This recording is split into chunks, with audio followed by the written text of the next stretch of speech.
ଆରେ ବା ଦିଦି, ତମର ଦିଟା ଜାଆଁଳା ଛୁଆ ଅଛନ୍ତି, ଗୋଟେ ପୁଅ ଆଉ ଗୋଟେ ଝିଅ। କ'ଣ ହେଲା ଦିଦି, କୁଆଡ଼େ ବାହାରିଥିଲ ନା କ'ଣ? ହଁ, ଝିଅକୁ ଅନାଥ ଆଶ୍ରମରେ ଛାଡ଼ିବା ପାଇଁ। ସେ ହଇରାଣ କରିଦେଲାଣି ମୋତେ। କାହିଁକି ଦିଦି, ଝିଅ ତ ଲକ୍ଷ୍ମୀଙ୍କର ରୂପ। ତୁମେ ଏମିତି କେମିତି ତାକୁ ଅନାଥ ଆଶ୍ରମରେ ଛାଡ଼ିବାକୁ ଯାଉଛ?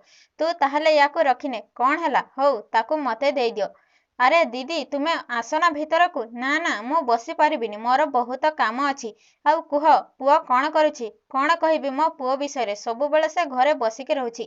କାମ ଧାମ ତ କିଛି ନାହିଁ। ହଉ ଛାଡ଼ ମୋ କଥା। ଆଉ ତୋ ଝିଅ କଥା କହ। ତୋ ଝିଅର ବାହାଘର କରିଲୁଣି ନା ନାହିଁ? ଆରେ ଦିଦି, ବାହାଘରର ତ କିଛି ବି ଚିନ୍ତା ନାହିଁ। ମୋ ଝିଅ ଅଫିସର ହେଇଗଲାଣି। ମୋର ତା ଉପରେ ବହୁତ ଗର୍ବ। କ'ଣ ଅଫିସର ହେଇଗଲାଣି? ସେ ମୋ ଝିଅ, ମୁଁ ତାକୁ ନେବାକୁ ଆସିଛି। ମା, ହଁ ଝିଅ, ମୁଁ ତୋ ମା, ମୁଁ ତୋତେ ନେବାକୁ ଆସିଛି।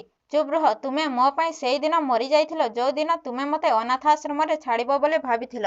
ସିଏ ହେଉଛନ୍ତି ମୋ ମା। ଜନ୍ମ କରିଥିବା ଠାରୁ ଅଧିକ ପାଳିବା ବାଲା ହିଁ ବଡ଼।